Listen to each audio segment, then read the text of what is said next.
दर्शकों, आप देखना शुरू कर चुके हैं बापू वार्ता न्यूज नेटवर्क। हमारे साथ जो मौजूद है जो शख्स है, इनकी जान पहचान कराने की ज़रूरत नहीं, क्योंकि यह चेहरा जो है जान पहचान कराने का मोहताज नहीं है। काफ़ी अक्सर सोशल मीडिया पे छाए हुए रहते हैं और सुर्खियों में बने रहते हैं। यही हमारे साथ जो मौजूद है रविकांत गुड्डू बुपचे एनसीपी के युवा नेता है, और हम इनसे अभी पूछना चाहते हैं कि हाल ही में जो है आमदार नौकरी महोत्सव मेड़ावा तिरोड़ा गोरेगांव विधानसभा लेने की चर्चाएं गूंज रही है और काफ़ी चर्चाएं मशहूर होने लगी है। तो इसके ऊपर इनके क्या विचार विमर्श है, और दूसरी ओर देखा जाए तो ये क्यों नहीं लेते, क्योंकि हमें जनता पूछ रही है कि रविकांत गुड्डू बुपचे एनसीपी के युवा नेता रहने के बावजूद ये क्यों नौकरी मेड़ावा नहीं लेते। ये सबसे बड़ा सवाल दगा हुआ है। तो हम इन्हीं से पूछना चाहते हैं कि क्यों नहीं लेते। नमस्कार दर्शकों, आपके बापू वार्ता न्यूज़ चैनल का बहुत बहुत मैं आभारी हूँ कि आप हमेशा मेरे संपर्क में आते हैं। मुझसे जो लोगों के सवाल है आप मेरे तक रखते हैं, और मैं कोशिश करता हूँ कि मैं लोगों के उन सवालों का जवाब समाधान से दे पाऊँ। इसलिए आपका बहुत बहुत सबसे पहले मैं धन्यवाद करता हूँ। देखिए देवा, ऐसा है, जनता का ऐसा सोचना लाजिमी है कि भाई विधायक महोदय यात्रा कर रहे हैं, विधायक महोदय रोजगार मेड़ावा ले रहे हैं, गुड्डू भैया क्यों नहीं ले रहे हैं। तो पहली बात तो बता दूं कि लोगों ने जहाँ जहाँ विधायक महोदय जा रहे हैं उनको पहला सवाल ये करना चाहिए कि साहब 2014 में जब आपकी सरकार आई थी तब जो अनेक जो वादे थे उनमें से एक वादा ये भी था कि हम साल में 2 करोड़ रोजगार देंगे। तो मुझे लगता नहीं कि 9 साल अभी हो चुके हैं सरकार को। 9 मतलब अगर 2 करोड़ के हिसाब से पकड़े तो 18 करोड़, 9 दिया 18 करोड़ लोगों को नौकरियां उपलब्ध होनी चाहिए थी इस देश में। बट 18 करोड़ नौकरियां तो छोड़ दीजिए, पूरे 9 सालों में 1 करोड़ भी नौकरियां मुश्किल से लगी होगी तो भगवान जाने, वो तो मुझे नहीं पता क्या हुआ है। खैर वो कोई विषय नहीं है। दूसरा विषय ऐसा कि हमारे साहब जो है, जो भी अचानक से चार्जिंग बैटरी चार्ज हुई जिनकी अचानक से पिछले इन 2-3 महीनों में, उनको हाईकमान ने लताड़ा है कि भैया आपका जो परफॉर्मेंस है वो थोड़ा ठीक ठाक नहीं है। आपका जनसंपर्क है जो पिछले इन 4 सालों में वो इतना कमज़ोर रहा है कि आप उसमें जनसंपर्क में पीछे जा रहे हो। क्योंकि भाई साहब का ध्यान पूरे 5 साल में, अगर हम जब विधायक होते हैं तो हमारी जवाबदारी का जो, अगर आप किसी को पूछेंगे तो उनको लोगों ने ये सवाल करना चाहिए कि इन पिछले 5 साल में और ये 4 साल में विधानसभा के अंदर आपने प्रश्न जो उठा है वो महज 5 करोड़ चाहिए, इरिगेशन के लिए 10 करोड़ चाहिए, उसके लिए 25 करोड़ चाहिए। ये फंड के अलावा आपने कोई सवाल पूछा है क्या जिसका सामान्य आम नागरिक के जीवन से कोई संबंध हो? क्या आपने ओबीसी जात को बिलोंग करते हैं आप, तो आपने कभी ओबीसी बहुजन के लिए कोई बात आपने रखी है क्या? इनकी जनगणना होनी चाहिए ये बात रखी है क्या? रोजगार को लेके आपने कोई बात रखी है क्या? आज सरकार की अनेक डिपार्टमेंट है जहां पे अभी आधी से ज़्यादा जगह रिक्त पड़ी हुई है, जिला परिषद की स्कूलें रिक्त पड़ी हुई है, नई भर्तियां हो नहीं रही है। आपने ये विषय कभी रखा है क्या? क्योंकि ये भी तो, अगर भर्तियां होंगी तो रोजगार भरते जाए ना एक तरह से। आपने पिछले इन 10 सालों में अदानी पावर प्लांट है, आप लोगों को, जनता को, नए युवाओं को भ्रमित जो कर रहे हैं उनको ये जवाब दे सकते हैं आपके गांव में आएंगे तो, कि आपने कितने लोगों को अदानी में नौकरी लगाई है, आपने कितने लोगों को भंडारा के सनफ्लैग में नौकरी लगाई है, आपने कितने लोगों को अशोक लेलैंड में नौकरी लगाई है। या नागपुर इतना बड़ा हब है अभी रोजगार के लिए, आपके माध्यम से नागपुर में कितने लोगों को आपने रोजगार लगाया है, आप इसका हिसाब बना के दीजिए जनता को एक बार। उसके बाद आप बात करिए रोजगार मेड़ावे की। ये रोजगार मेड़ावा महज चुनाव के पहले हमारे युवा साथी जो है 10वीं पास है, 12वीं पास है, इंजीनियर है, ग्रेजुएट है, उनको भ्रमित करने का एक खेल है, चुनावी दाव पे जाइए। इसके अलावा कुछ नहीं है। क्योंकि जिनको सच में रोजगारों की, बेरोजगार मेरे भाइयों की चिंता होती तो ये 9 साल भी हो गए। इन 9 सालों में इन्होंने कम से कम 9 रोजगार मेड़ावे लेते। 9 साल में 9 नहीं, एक भी मेड़ावे नहीं हुए। अभी जब चुनाव पास में आ रहे, 6 महीने पार्लियामेंट को बचे हैं, 6-8 महीने, साल भर विधानसभा को बचा है, तब ये मेड़ावा, वो यात्रा, आगर यात्रा, जागर यात्रा, भलाना यात्रा, ढेकाना यात्रा, गांव भरे की यात्रा निकाल के लोगों को भ्रमित करने का प्रयास किया जा रहा है।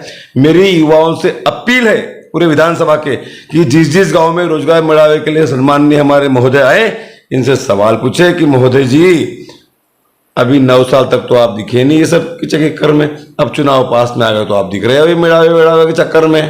तो बोला जरा हमको जवाब दो कि मतलब आपका कहना है कि विधानसभा के चुनाव लगे और कहीं ना कहीं जो है हलचल मची हुई है चुनाव को लेकर, चुनावी माहौल चल रहा है। बिल्कुल ये हलचल उसी की है। इन्होंने अनेक वादे किए थे। इन्होंने, आपको बता रहा हूँ मैं, इनके छोटे भाई साहब है ये तिरुड़ा की, मैं अभी वो विषय को ज़्यादा इलेबरेट नहीं करूँगा, शॉर्ट में बताऊँगा। एक जागृति नाम की पत्र संस्था थी जो कि अभी कोलैप्स कंडीशन में पड़ी हुई है। वो अपने ज़माने की ए ग्रेड की अग्रगण्य पत्र संस्था थी जो नागमोती साहब ने खड़ी की थी, बड़ी मेहनत से खड़ी की थी। वहाँ पे इन्होंने अपने छोटे भाई साहब को डायरेक्टर के बैंक के उपाध्यक्ष पद पे भेजा और उनके जाने के बाद से ही उस जागृति पत्र संस्था को ग्रहण लगा और जागृति पत्र संस्था में करोड़ों रुपए का घोटाला हुआ है जो सब जग जाहिर है।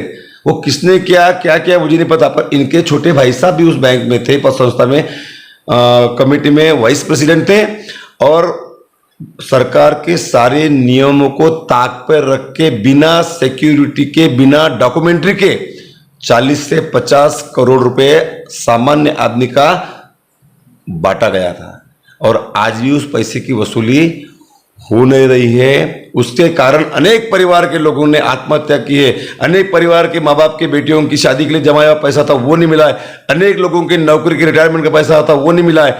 आज लोग की हालत खराब है। हम एक तरफ रोजगार की बात करते हैं, दूसरी तरफ हमने जो पिछले चुनाव में कमिटमेंट किया था इन्होंने कि मुझे, क्योंकि पिछले चुनाव के पहले मैं जब इनके खिलाफ लड़ा था तब ये मुद्दा ग्रामीण में बहुत ताकत से उठा था कि जागृति का पैसा लाओ, जागृति का पैसा लाओ वरना वोट नहीं देंगे। तो इन्होंने जागृति के कुछ लोगों का बैठक लेके कमिटमेंट किया था कि अगर मैं विधायक नहीं बनूंगा तो तुम्हारा पैसा डूब जाएगा और अगर मैं विधायक बनूंगा तो ये आप सबका पैसा कैसा वापस मिलेगा इसका मैं प्रयास करूंगा।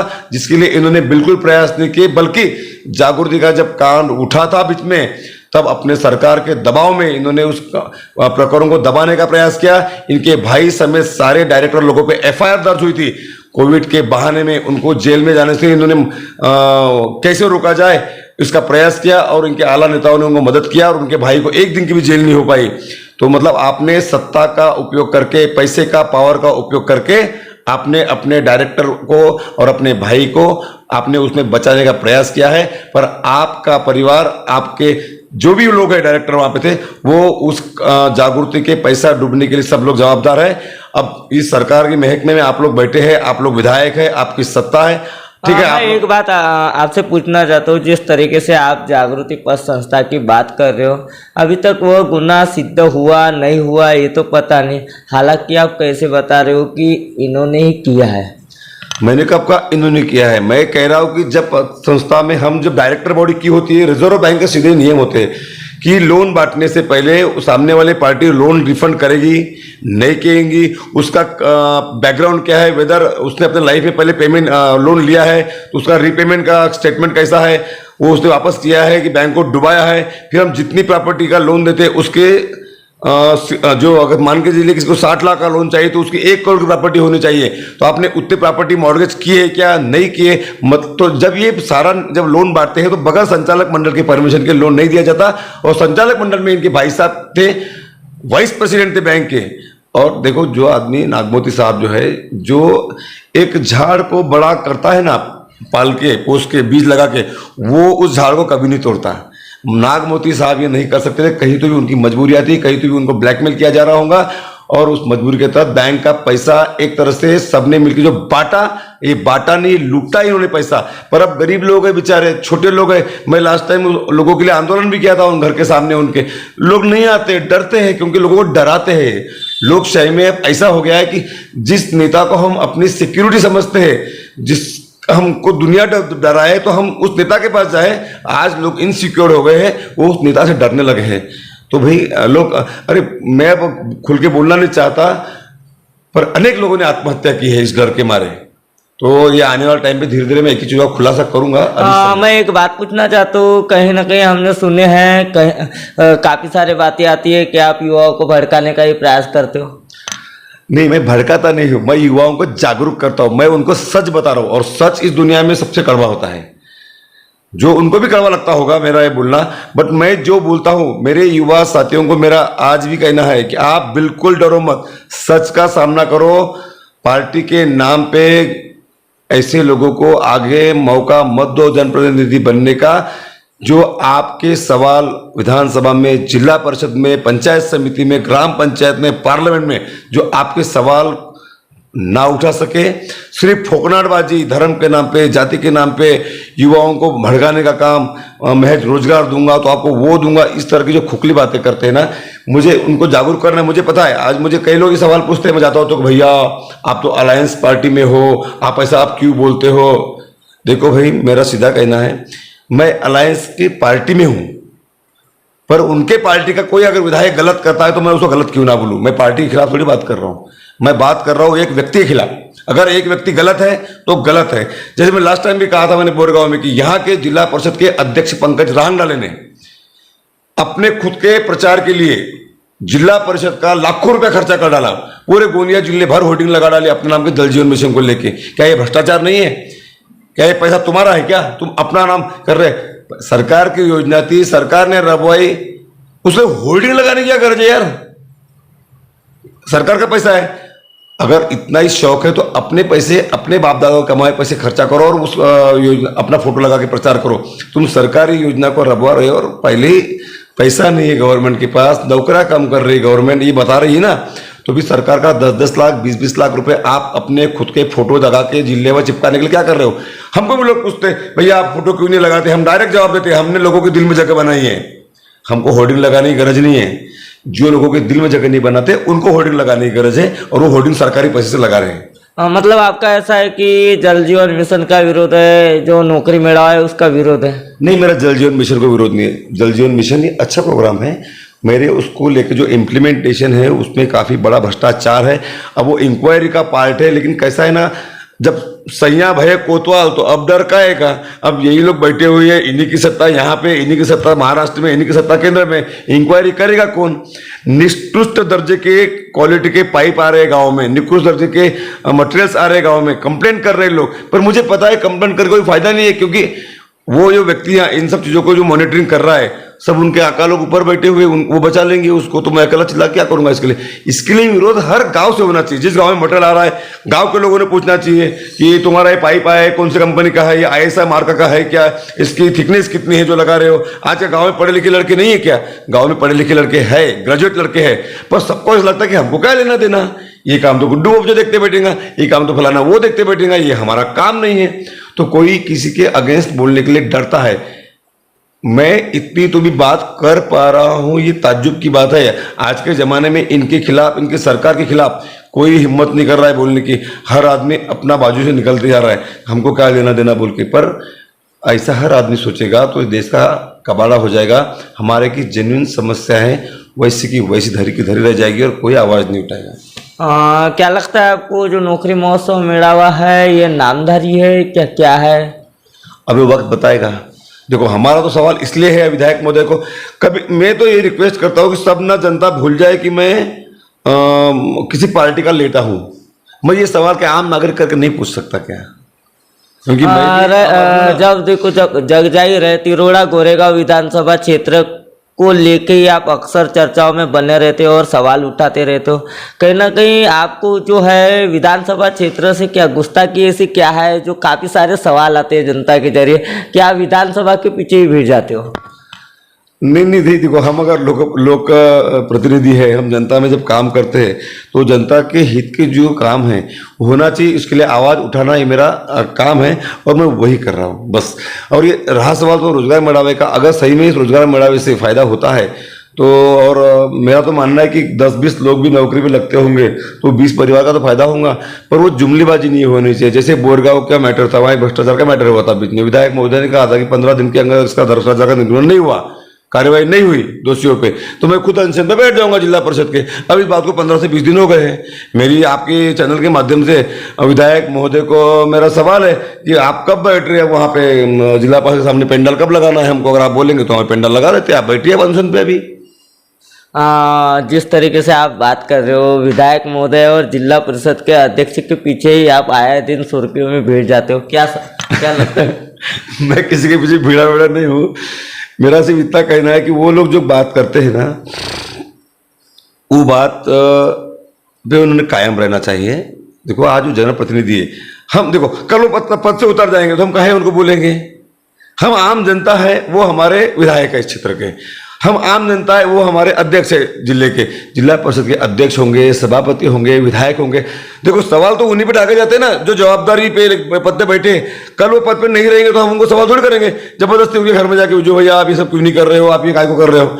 हमारा कहना है कि जो पद पे रहेंगे उनको जनता सवाल पूछेगी और जनता ने सवाल पूछने चाहिए। आप ये भूल जाइए कि ये कोई एनसीपी का नेता सवाल पूछ रहा है। अगर मैं एनसीपी का नेता करके पूछने जाऊँ तो मुझे तो पूछना भी नहीं चाहिए, क्योंकि हमारी पार्टी तो साथ में अलायंस से बैठी हुई है। मैं एक आम नागरिक करके, एक सामान्य मेरे युवाओं का युवा साथी करके पूछ रहा हूँ कि भाई ऐसा मेड़ावा अगर आपको लेना ही था तो आपने 9 साल तक क्यों नहीं लिए। ये मेड़ावा आपको चुनाव के 6 महीना पहले क्यों सोचा कि अब रोजगार मेड़ावा लेना चाहिए? क्या ये पार्टी के ऊपर के आदेश है या जनता की डिमांड है या और कुछ क्या है? मतलब आपको पार्टी ने फटकारी है क्या कि आप जनता के बीच में जाओ, कोई भी इश्यू को लेके जाओ पर जाओ, नहीं तो आपका बाबा बड़ा वाइट हम देखेंगे। ये कुछ तो भी प्रेशर है ये सब जो हो रहा है फटाफट। देखो जो इंसान 9 साल में एक्टिव नहीं दिखा, पहले टर्म जान लीजिए, जो इंसान जो विधायक 4 साल तक बिल्कुल एक्टिव नहीं दिखता, इन एक्टिव मोड में था एकदम, वो अचानक से एक्टिव मोड में आ गया। इसका मतलब समथिंग हैपनिंग, कुछ तो हो रहा है पार्टी में, दया कुछ तो गड़बड़ है, ऐसा है वो। मतलब ऐसा है आपका कहना कि चुनाव लगे सर पे और विधानसभा में हलचल, यानी बिल्कुल जैसे वो क्या बोलते उसको बारिश में आने के पहले वो जो नहीं वो कहावत यहाँ लागू नहीं थी, पर ये समझ लीजिए कि चुनाव आ रहे, सुखबुगाहट लग गई है और साहब को शायद पार्टी ने लॉन्च कर दिया होगा कि आप अब मार्केट में आ जाओ, विधायक का नहीं तो सांसद का, सांसद का नहीं तो विधायक का, कुछ तो भी टिकट का जुगाड़ करना है तो भाई थोड़ा एक्टिव होना पड़ेगा आपको। जनता के सर्वे चालू होंगे, आपका नाम आना चाहिए। पर कैसा है जो इससे जाती है उससे वापस नहीं आती, कुछ तो भी है ना। तो वैसा ही वो जो हौस से जाती है और कहावत आ नहीं रही है। पर तुम्हारा मामला बिगड़ गया है। अभी तुम 4.5 साल लोगों के संपर्क में नहीं थे, सिवाय ठेकेदारी के अलावा तुमने कोई काम नहीं किया है। सिर्फ काम लाना, ठेकेदारी करना, काम लाना, ठेकेदारी करना। मतलब आपका आरोप है कि ठेकेदारी ही करते हैं, कुछ नहीं। बस उनका मकसद ये है सत्ता से पैसा और पैसे से वापस सत्ता, क्योंकि वो बोलते भी है कि मैं चुनाव में फालतू लोगों में विश्वास नहीं रखता। मेरा 10 करोड़ का बजट है, मेरा 20 करोड़ का बजट है, एक रात में लोगों को खरीद लूंगा, पूरा चुनाव जीत जाऊंगा, ये होगा। उनका खुद वो बोलते हैं ये बात को। बस ये लोगों ने ध्यान में रखना है इस बार कि ये बोली जो लगा रहे हैं जनता की कि चुनाव में पैसे से खरीद लूंगा, 500 रुपये वोट बांट दूंगा, तो इससे अगर वो सही में सच बोलते हैं तो फिर तो हमारे जैसे आदमी का काम ही नहीं राजकारण में। जो काम करते 4 साल तक लोगों के संपर्क में रहते हैं, जो चाहते कि लोग ऐसे लोगों को मौका दे जो उनके लिए 5 साल तक के 2 करोड़ रुपए खर्चा करे, ना कि चुनाव के 2 रात में 2 करोड़ खर्चा करे। फिर हम तो चूतिया है ना जो 5 साल तक लोगों की सेवा कर रहे हैं, हम 7-7 एम्प्लॉय पाल रहे हैं, जो लोगों की समस्या सुन रहे हैं, है कि नहीं। चाहे तो हम ये 2 करोड़ बचा लेते तो हम भी चुनाव में 2 करोड़ बांट डालते, पर हमको चुनाव में पैसा बांट के विधायक नहीं बनना है। हमको लोगों के काम करके, लोगों के मन में जगह बना के, दिल में जगह बना के फिर अगर हम बन सकते तो विधायक बनना है, नहीं तो हमको नहीं बनने का सोशल वर्क हमारा चलता रहेगा। तो क्या बताना चाहोगे जनता को, एक कोई संदेश ऐसा जिस तरीके से जनता को कुछ पता चले? मैं ये सब दे रहा हूँ ना देवा, ये सब संदेश ही है। मैं बार बार लोगों को मेरा कहना बार बार रहता है कि मेरे को वोट दो, मेरे को विधायक बनाओ, ये मेरा कहना नहीं। मेरा कहना है जो जनता में अच्छे काम करते होंगे, वो किसी भी पार्टी को बिलोंग करते हुए, चाहे कांग्रेस को करे, राष्ट्रवादी को करे, बीजेपी को करे, सेना को करे, पार्टी का कोई महत्व बचा नहीं है। आपको क्यों लगता है कि आपने जिस तरीके से बोरगांव का मामला आप बता रहे हो, बोरगांव के मामले को दाबने का प्रयास यहाँ के विधायक महोदय ने किया, आप सीधा सा जो है सरासर आरोप बता रहे हो, क्या लगता है? देखो मैं बार बार बोलता हूँ, मैंने विधायक जी पे आरोप ये नहीं लगाया कि वो उनका आपने क्या सवाल पूछा था कि मैंने आरोप लगाया ना, उससे भी नहीं, आरोप नहीं लगाया था। मैंने ये कहा था कि भाई आंदोलन करना ये जनता का राइट है। महात्मा गांधी जी ने हमको बताया है कि अगर हमारी कोई मांग पूरी नहीं होती सरकार से तो हम उपोषण में बैठो, आंदोलन में बैठो, यानी शांतिपूर्ण तरीके से आंदोलन करो। सड़क पर झगड़ा फसाद तोड़फोड़ नहीं होनी चाहिए। वो सरकार की जो होती है प्रॉपर्टी होती है उसको नुकसान पहुंचाना है, खुद को नुकसान पहुंचाना, ऐसा होता है। तो उन्होंने कहा है कि शांतिपूर्ण तरीके से कुछ लोग अगर बैठे हैं तो विधायक महोदय ने उनके उपोषण को पीछे लेने का अच्छा है प्रॉमिस किया, तो वो मेरा ऑब्जेक्शन उसके तरीके को था। उनका कहना था कि सिर्फ हमको कोई तो भी सरकारी महकमे के एक आदमी का पत्र लगेगा जिसने हमको कमिटमेंट दिया कि इतने दिन के अंदर इंक्वायरी करेंगे।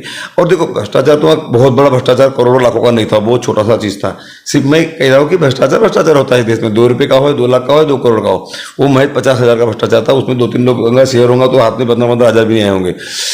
विषय है कि उन्होंने जब बोला कि हमको सरकारी महकमे का पत्र चाहिए, तो विधायक महोदय ने क्या करना था, एक फोन लगाना था और वहाँ के अधिकारी को बुलाना था। आपकी सरकार थे, आप पावरफुल एमएलए थे। इन्होंने क्या किया, उनको ये बोला कि काय को किस चीज की गरज है, मैं इतना बड़ा आदमी आ गया हूं ना, मेरे से बड़ा और कौन है यहाँ पे। मतलब आपके अंदर मैं आ गया है। हु आर यू, आप कौन हो, आपकी औकात क्या है। आप जो बने हो ना, ये लोगों ने बनाया आपको। जिन लोगों को आप सवाल दाग रहे हो ना कि मैं आ गया हूं यहाँ पे, आप मैं नहीं थे, आपको मैं इन लोगों ने बनाया। बस मेरा ये कहना है कि तरीका। फिर उन्होंने ये भी बोला उस टाइम पे मुझे वहाँ के लोगों ने बताया कि ये नहीं उठते होंगे जो लोग, इनको गाड़ी में डालो। वहाँ पुलिस की गाड़ी खड़ी थी। मतलब आप लोगों को चमका रहे हो, जिन लोगों ने आपको चुन के दिया उनको धमकी दे रहे हो आप, ये गलत है आपका। मेरा से उनके तरीके से ऑब्जेक्शन है। मेरा विजय भाऊ से पर्सनल मेरा कोई वाद नहीं है। मेरा वाद है उनकी विधायकी अगर सही काम नहीं कर रही उससे। मेरा प्रॉब्लम है उनके तरीके से, जिस तरह का एटीट्यूड दिखाते हो। ये देखो क्या होता है, कोई आईएएस ऑफिसर बनता है तो पढ़ाई करके बनता है, कोई आदमी एसडीओ बनता है तो एमपीसी क्लियर करके बनता है। उनमें एटीट्यूड समझ में आता है क्योंकि पढ़ लिख के बने ना। तुम्हारा एटीट्यूड किस बात का है, तुम कौन सा पढ़ाई करके बड़े बने हो, तुमको जनता ने मतदान दी करके बने हो तुम। तो हम जब जनता के चुन के प्रतिनिधि बनते हैं तो हमारे में एटीट्यूड नहीं होना चाहिए, क्योंकि हम कोई तीर मार के नहीं बने, हम जनता के महज वो एक वोट से बने हैं। वो जनता इतनी सादी है बेचारी, वो हमको वोट देके बना भी देती है ना, हमको साहब भी बोलती है। जिस तरीके से आप बोल रहे हो तो आपको कैसे पता कि वहाँ पे भ्रष्टाचार हुआ है, और जिस तरीके से आप बोल रहे हो कि उन्हें जबरन उठाया गया है उपोषण से? पता है ना, मैं सिविल इंजीनियर हूँ, मैं ये सब काम मैंने बहुत कर चुके हैं। मैं आज भी नागपुर में मेरे प्रोजेक्ट्स चलते हैं, मैं काम करता हूँ। एक टंकी का सेंसर कितने का आता है मुझे पता है। वो जो कांडी सेंसर का था ना, जो उठा था, एक सेंसर की कीमत है 6 से 7 हज़ार रुपये। वहाँ के लोगों के पास बिल लगे भी है, जिनका दुकानों ने बोला था। सवाल ये नहीं था, मेरा सवाल क्या था कि आप जिस तरीके से अभी आपने बताया कि उन्हें दादागिरी करके उपोषण से उठवाया गया, गाड़ी में भरो कह के बोला गया, इस बात का मेरा कहना है कि आपको कैसे पता कि आप मैं गया था उस गांव में, मैंने उनको पता थी गुड्डू भैया भी आने वाले हैं। मैंने बोला जब मैं आपको आने वाला था तो आपने एक विधायक महोदय को 10 मिनट क्यों नहीं रोका कि गुड्डू भैया भी आ रहे हैं, साथ में बात करते हैं बैठ के। तो बोले नहीं साहब, वो बहुत गुस्से में थे और वो उपोषण तुड़वाने की ताकत से इतनी सुबह आ गए थे।